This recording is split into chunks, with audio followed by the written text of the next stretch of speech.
भारतीय जारियत बेनकाब करने के लिए पाकिस्तान की आलमी सिफारती मुहिम का आगाज। नायब वजीर आजम इसाक डार अहम दौरे पर चीन पहुंच गए। चीनी हम मनसब वांग यी से मुलाकात में पाक भारत कशीदगी समेत खित्ते की सूरत हाल जेर गौर आएगी। पाक चीन दो तरफा ताल्लुकात में मजीद वुसअत लाने पर भी तबादला ख्याल होगा। अफगान वजीर खारजा अमीर खान मुत्तकी भी कल चीन पहुंचेंगे। पाक चीन और अफगान वज़ीर खारजा की मुश्तरका मुलाकात भी मुतवक्के। रवानगी से कबल गुफ्तगू करते हुए इसाक डार ने कहा, चंद रोज में 60 से ज्यादा ममालिक के साथ राब्ते हुए पाकिस्तान ने दुनिया के आगे साबित किया कि भारत के तमाम इल्जामात गलत हैं। भारत का ब्लेम गेम और झूठा प्रोपेगेंडा बेनकाब हो चुका है।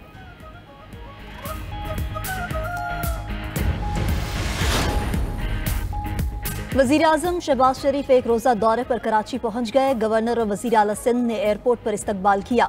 वजीर आजम की पाक बहरिया के जवानों और अफसरान से मुलाकात होगी। ऑपरेशन बुनियानुल मरसूस में पाक बहरिया के किरदार को खराज तहसीन पेश करेंगे। शहबाज शरीफ गवर्नर सिंध और वजीर आला से मुलाकात करेंगे। वजीर आजम की ताजिर बरादरी और इत्तेहादी जमातों के रहनुमाओं से मुलाकातें भी शेड्यूल हैं।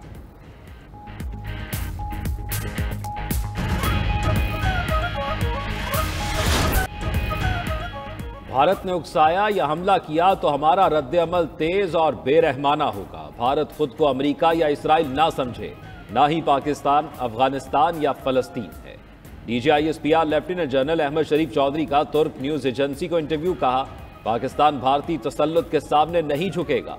वो जितनी जल्दी ये बात समझ ले उतना ही आलमी अमन के लिए बेहतर होगा। पाकिस्तान इस वक्त दुनिया में सबसे ज्यादा दहशतगर्दी का शिकार मुल्क है।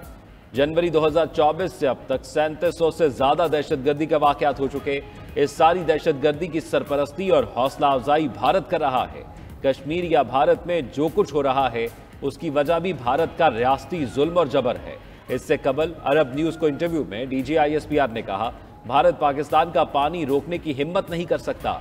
भारत ने पानी रोका तो हमारा जवाब दुनिया देखेगी। इसके नतायज दहाइयों तक महसूस किए जाएंगे। हम जो वादे करते हैं उस पर अमल भी करते हैं। इंडिया ने तैयारे सिर्फ इसलिए खोए क्योंकि पाकिस्तान को हमले का इल्म था। भारतीय ऑपोजिशन लीडर राहुल गांधी ने एक बार फिर सवाल उठा दिया। भारतीय वजीर खारजा जयशंकर का बयान भी दोबारा पोस्ट कर दिया। जयशंकर ने कहा था, पाकिस्तान को हमलों की पेशगी इतला दी थी, जिस पर राहुल गांधी ने मोदी हुकूमत पर कड़ी तनकीद करते हुए कहा कि हमलों से पहले पाकिस्तान को मुतला करना संगीन जुर्म है। वजीर खारजा बताएं, इसकी इजाजत किसने दी थी, ये भी बताएं कि उनके इस ऐलान के बायस भारतीय फजाइया के कितने तैयारे ज़ाया हुए। कौम को सच जानने का हक है।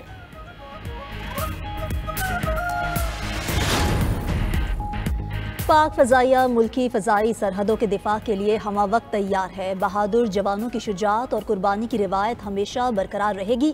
Air chief marshal Zaheer Ahmed Babar Sidhu का शहीद स्क्वाड्रन लीडर उस्मान यूसुफ को ज़बरदस्त खराज अकीदत। कहा, शहीद ने एयरबेस का दिफा करते हुए जान का नजराना पेश किया। शोहदा की कुर्बानियाँ हमेशा याद रहेंगी। एयर चीफ ने शहीद के घर जाकर अहले खाना से ताज़ियत और फातह ख्वानी की। Air chief marshal Zaheer Ahmed Babar Sidhu ने CMH रावलपिंडी का भी दौरा किया। जख्मियों की हालत पर तफसीली मेडिकल ब्रीफिंग दी गई। एयर चीफ ने बहादुर जवानों के हौसले को सराहा। भारत ने पाकिस्तान दुश्मनी में क्रिकेट को भी दांव पर लगा दिया। BCCI का मेंस एशिया कप और वुमेन्स इमर्जिंग एशिया कप खेलने से इनकार। भारतीय मीडिया के मुताबिक एशियन क्रिकेट काउंसिल को जुबानी आगाह कर दिया गया।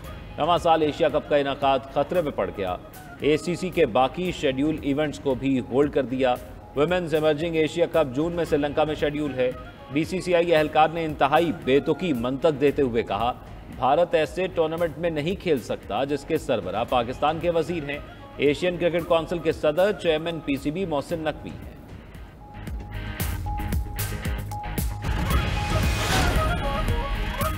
भारत की पाकिस्तान का पानी बंद करने की धमकी। चीन का भारत को मुंहतोड़ जवाब।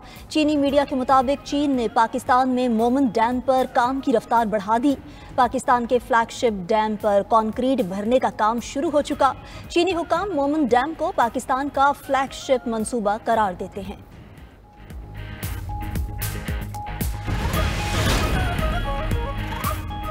पाक चीन ताउन के सामने भारत बेबस। आलमी मीडिया का एतराफ़। पाकिस्तान और चीन का दिफाई ताउन जंगी बरतरी में तब्दील। द इकोनॉमिस्ट के मुताबिक चीन के हथियारों ने पाकिस्तान के हाथों अपनी पहली बड़ी जंगी आजमाइश कामयाबी के साथ मुकम्मल कर ली।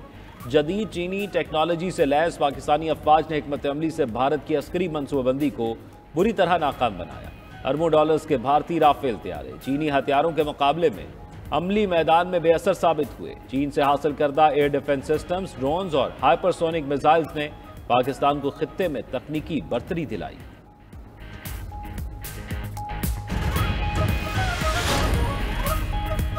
पाकिस्तान और IMF के दरमियान आइंदा बजट से मुतालिक पॉलिसी मुज़ाकरात आज से शुरू होंगे।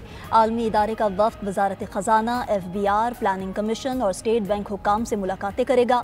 ज़राए के मुताबिक IMF ने मजमूई आमदन का हदफ 20 खरब रुपए तक ले जाने का कह दिया। रवा साल की आमदन का हदफ 17 खरब 80 अरब रुपए है। IMF गैर तरक्याती अखराजात पर बड़ा कट लगाने का मुतालबा भी कर चुका। हुकूमत तनख्वाहदार तबके के साथ सनती और तामीराती शोबे को टैक्स रिलीफ देने के लिए IMF को कायल करेगी। अगले माली साल में पाकिस्तान पर 19 अरब डॉलर्स का कर्ज भी वाजिबुल अदा है।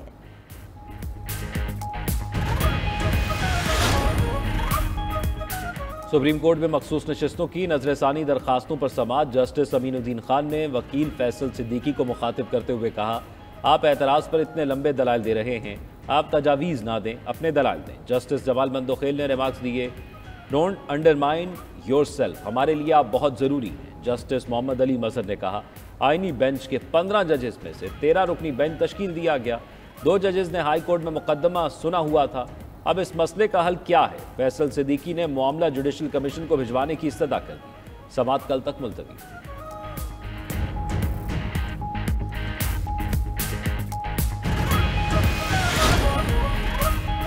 सुप्रीम कोर्ट में नूर मुकद्दम केस की समाअत। अदालत का आज ही फरीकैन को सुनकर फैसला करने का इंदिया। जस्टिस हाशिम काकड़ ने मुलजिम के वकील से मुकालमा किया कि रिलीफ बनता हुआ तो दे देंगे, वरना फैसला कर देंगे। ऐसा नहीं होना चाहिए कि अपील इब्तदाई समाअत के लिए मंजूर की और फिर केस ना सुना जाए। 10-10 साल तक लोग डेथ सेल में रहते हैं, अब ऐसा नहीं होगा।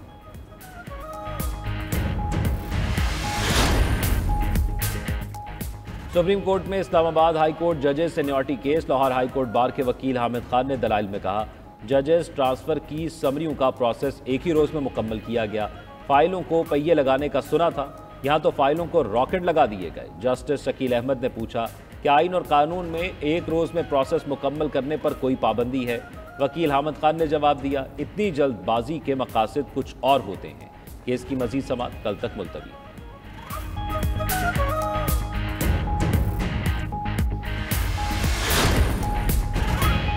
मुल्क में आज भी गर्मी का जोर, सूरज की तपिश आउट ऑफ कंट्रोल। सखर, दादू, नवाबशाह, मोइंजोदाड़ो में पारा 45 डिग्री क्रॉस कर गया। तुरबत, सिब्बी, नौकुंडी में भी दर्जा हरारत 44 डिग्री रिकॉर्ड। लाहौर, बहावलपुर, मुल्तान में भी गर्मी, पारा 41 डिग्री को छू गया। कराची में भी मौसम गर्म और मरतूब है। महकमा मौसमियात ने पंजाब और खैबर पख्तूनख्वा के मुख्तलिफ इलाकों में आंधी और झक्कड़ के साथ बारिश की पेशगोई कर दी। गुज़िश्ता रोज़ खैबर पख्तूनख्वा में आंधी और तूफान के बाइस हादसात में बच्चे समेत 3 अफराद जाँ बहक, 10 जख्मी हुए।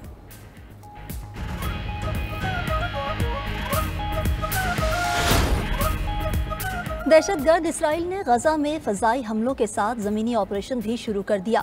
ताज़ा हमलों में मज़ीद 151 फ़लस्तीनी शहीद। नसीरात पनाह गुज़ीन कैंप, दीर अल-बला, खान यूनस, अलमवासी कैंप और दीगर इलाकों पर बमबारी की गई।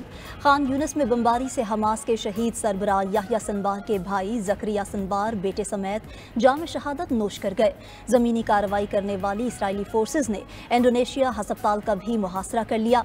डॉक्टर समेत 55 अफराद महसूर। उधर 10 हफ्ते से जारी तवील नाकाबंदी के बायस कहत की सूरत हाल। आलमी दबाव पर इसराइल ने महदूद पैमाने पर खुराक गजा ले जाने की इजाज़त दे दी। आलमी तंजीम के मुताबिक इमदाद ले जाने का कोई प्लान या फ्रेमवर्क नहीं बताया गया।